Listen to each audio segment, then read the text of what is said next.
ഈശോ മിശിഹായില് ഏറെ സ്നേഹം നിറഞ്ഞവരെ, ആരാധന ക്രമോത്സരത്തില് ഒരു പുതിയ കാലത്തിലേക്ക് നമ്മൾ ഇന്ന് പ്രവേശിക്കുകയാണ്. ഏലിയ സ്ലീവ മൂശ കാലം എന്നറിയപ്പെടുന്ന ഈ കാലഘട്ടത്തില് കാലത്തിന്റെ പേര് സൂചിതമാകുന്നത് പോലെ തന്നെ ഏലിയയും മോശയും സ്ലീവയാകാനിരിക്കുന്ന ക്രിസ്തുവിന് മുൻപിൽ പ്രത്യക്ഷപ്പെട്ട് അവൻ കടന്നു പോകാനിരിക്കുന്ന സഹനത്തെക്കുറിച്ച് അവനുമായി സംസാരിക്കുന്ന അസുലഭ നിമിഷമാണ് ഈശോയുടെ രൂപാന്തരീകരണം.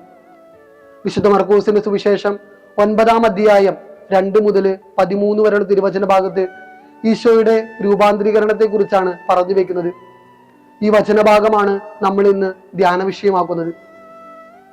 ഈശോയുടെ പീഡാനുഭവത്തെ കുറിച്ച് തന്റെ ശിഷ്യന്മാരെ ഒന്നാമത്തെ പ്രവചനത്തിലൂടെ പ്രബോധരാക്കിയതിനു ശേഷം ഏകദേശം 6 ദിവസങ്ങൾ കഴിഞ്ഞാണ് ഈശോയുടെ രൂപാന്തരീകരണം എന്ന ഈ മഹനീയ സംഭവം നടക്കുന്നത്.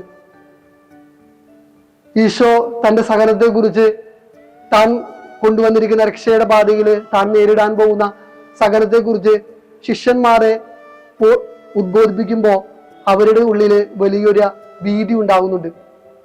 ഈ ഭീതി ഉണ്ടാകുന്ന സാഹചര്യത്തില് യേശുക്രിസ്തുവിൽ ആരും സംശയിക്കേണ്ടതില്ലെന്നും അവനിൽ ആരും ഇടറേണ്ടതിന്റെ ആവശ്യകതയില്ലെന്നും ദൈവിക ഇടപെടലിലൂടെ വെളിപ്പെടുത്തുന്നതിനായിട്ടാണ് ഈശോയുടെ രൂപാന്തരീകരണം എന്ന ഈ മഹനീയ സംഭവം അരങ്ങേറുന്നത്. വചനത്തില് ഇപ്രകാരം നമ്മൾ വായിക്കുന്നുണ്ട്: ഇവൻ എൻ്റെ പ്രിയപുത്രനാണ്, ഇവന്റെ വാക്ക് ശ്രവിക്കുവിൻ. ഇതിന് തൊട്ടു മുമ്പുള്ള അധ്യായം 8-ാം അധ്യായത്തില് പത്രോസ് ക്രിസ്തുവിനെ ഏറ്റുപറയുന്നുണ്ട്.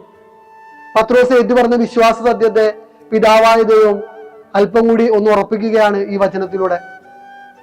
എന്നിട്ട് പത്രോസ് വചനത്തിൽ കൂട്ടിച്ചേർക്കുന്ന വാചക ഇപ്രകാരമാണ്: ഇവന്റെ വാക്ക് ശ്രവിക്കുവിൻ. ഇവന്റെ വാക്ക് ശ്രവിക്കണമെങ്കിൽ എന്താണ് ഇവന്റെ വാക്ക് എന്ന് നമ്മൾ അറിയണം. അത് 8-ാം അധ്യായത്തില് 34-ാം വാക്യത്തിൽ പറഞ്ഞു വെക്കുന്നുണ്ട്. അതിപ്രകാരമാണ്: ആരെങ്കിലും എന്നെ അനുഗമിക്കാൻ ആഗ്രഹിക്കുന്നുവെങ്കിൽ അവൻ തന്നെ പരിത്യജിച്ച് തന്റെ കുരിശുമെടുത്ത് എന്നെ അനുഗമിക്കട്ടെ. ക്രിസ്തുവിനെ അനുഗമിക്കുക എന്നുള്ളതാണ് ഏതൊരു ക്രൈസ്തവന്റെയും ഉത്തരവാദിത്വം. ഈ ക്രിസ്തുവിനെ അനുഗമിക്കുമ്പോൾ ക്രിസ്തുവിനെ അനുഗമിക്കുന്നവരില് ക്രിസ്തു ആവശ്യപ്പെടുന്ന 2 ഗുണങ്ങള്: 1 സ്വയം പരിത്യജിക്കണം, 2 സ്വന്തം കുരിശെടുക്കണം. ക്രിസ്തുവും ഈ സഹനത്തിന്റെ പാതയിലൂടെ നടന്നു നീങ്ങിയത് നമുക്ക് വലിയൊരു മാതൃക നൽകാനാണ്. ഈ സഹനത്തിന്റെ പാതയെ ക്രിസ്തു സ്നേഹത്തോടെ ഏറ്റെടുത്തത്, അല്ലെങ്കിൽ സന്തോഷപൂർവ്വമൊക്കെ ഏറ്റെടുത്തത് ഒരുപക്ഷെ അവന് ഈ പ്രാർത്ഥനയിലുണ്ടായിരുന്ന അവന്റെ പ്രാർത്ഥനയിൽ അധിഷ്ഠിതമായ അവന്റെ ജീവിതം കൊണ്ടാണ്. അതുപോലെ തന്നെ ദൈവ സാന്നിധ്യത്തിൽ അവനായിരുന്ന നിമിഷങ്ങൾ കൊണ്ടാണ്.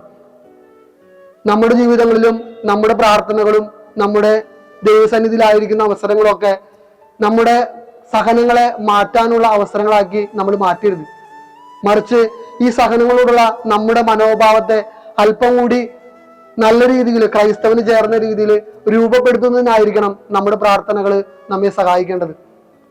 അങ്ങനെ നമ്മൾ പ്രാർത്ഥിച്ചു തുടങ്ങുമ്പോൾ നമ്മുടെ ജീവിതത്തിൽ ഉണ്ടാകുന്ന കുരിശുകളും വേദനകളും ഒക്കെ ദൈവിക ഇടപെടലുകൾ ആണെന്ന് തിരിച്ചറിയുവാനും അതിനെ ദൈവത്തിന് ഇഷ്ടമുള്ള രീതിയിൽ സ്വീകരിക്കുവാനൊക്കെ നമുക്ക് സാധിക്കും.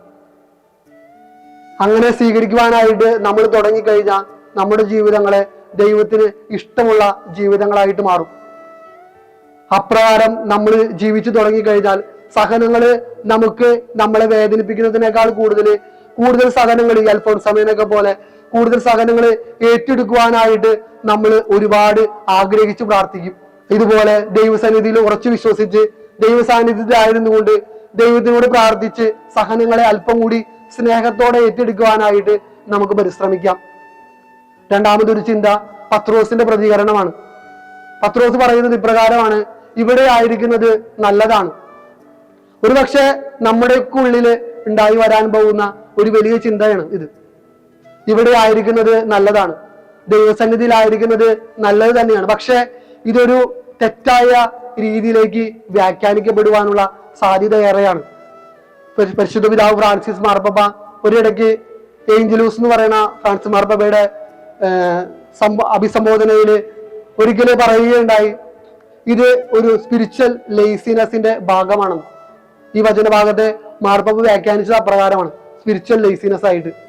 കാരണം ദൈവസന്നിധിയിലായിരിക്കുന്നത് ഒരിക്കലും സഹോദരന്മാരിൽ നിന്നോ അല്ലെങ്കിൽ നമ്മുടെ ജീവിതത്തിലെ ഉത്തരവാദിത്തങ്ങളിൽ നിന്നോ ഓടി അകലാനുള്ള ഒരു അവസരമല്ല. മറിച്ച് അത് ദൈവത്തോട് ചേർന്നിരിക്കുമ്പോൾ ആ സഹനങ്ങളെയൊക്കെ അല്പം കൂടി സ്നേഹത്തോടെ ഏറ്റെടുക്കാനുള്ള അവസരം ലഭിക്കുന്നതിന് വേണ്ടിയാണ്. സ്പിരിച്വൽ ലേസിനെസ് എന്ന് പറയുന്ന ഉത്തരവാദിത്തങ്ങളിൽ നിന്ന് ഓടി അകലുന്ന ഒരവസ്ഥയാണ്. ഒരുപക്ഷെ നമ്മുടെ പ്രാർത്ഥനയിൽ ആയിരിക്കുമ്പോൾ അല്ലെങ്കിൽ ദേവാലയത്തിലായിരിക്കുമ്പോൾ നമ്മളൊന്ന് ചിന്തിച്ചു നോക്കണം എന്നല്ല, നമ്മൾ എന്തിനാണ് ഈ ദേവാലയത്തിലായിരിക്കണേ? ഒരു ഒളിച്ചോട്ടത്തിന്റെ ഭാഗമായിട്ടാണോ? അല്ലെങ്കിൽ എന്റെ സഹോദരന്മാര്, എന്റെ ഉത്തരവാദിത്തങ്ങള്, അതിൽ നിന്ന് ഒളിച്ചോടി ഞാൻ ഈ ദൈവത്തിന്റെ അടുത്ത് വന്നിരുന്ന് എന്റെ ജീവിതത്തെ ജീവിച്ചു തീർക്കുകയാണോ?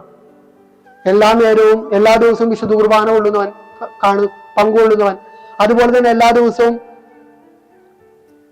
4 നേരവും പ്രാർത്ഥിക്കുന്നവൻ, അവനൊക്കെ ജീവിതത്തില് ഈ പ്രാർത്ഥനയുടെ അനുഭവങ്ങൾ ജീവിക്കാൻ തുടങ്ങിയില്ലെങ്കിൽ, അല്ലെങ്കിൽ അവന്റെ ജീവിതം ആ പ്രാർത്ഥനയുടെ ഫലങ്ങൾ കാണിക്കുന്നില്ലെങ്കിൽ, ഒരു കാര്യം ഓർത്തുകൊള്ളുക, നമ്മുടെ ജീവിതങ്ങളെ ഒരു കംഫർട്ട് സോണിലേക്ക്, അല്ലെങ്കിൽ നമ്മുടെ പ്രാർത്ഥനകളെ നമ്മൾ ഒരു കംഫർട്ട് സോണിലേക്ക് ഒതുക്കിക്കൊണ്ടിരിക്കുകയാണ്.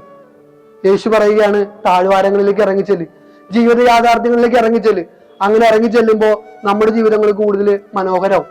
മലമുകളിൽ ആയിരിക്കേണ്ടവരല്ല നമ്മൾ, മറിച്ച് ജീവിതത്തിന്റെ യാഥാർത്ഥ്യങ്ങളിലേക്ക് ഇറങ്ങിച്ചെന്ന് ക്രിസ്തു പറഞ്ഞതുപോലെ ഈ മനുഷ്യരുടെ ഇടയിലായിരുന്നുകൊണ്ട് ദൈവത്തിനെ വാക്കുകൊണ്ടും പ്രവൃത്തി കൊണ്ടും ജീവിതം കൊണ്ടും പ്രഘോഷിക്കേണ്ടവരാണ് നമ്മളെല്ലാവരും. അതിനുള്ള കൃപയ്ക്കായിട്ട് നമുക്ക് ഇന്നേ ദിവസം പ്രാർത്ഥിക്കാം. ദൈവം നമ്മളെല്ലാവരെയും അനുഗ്രഹിക്കട്ടെ.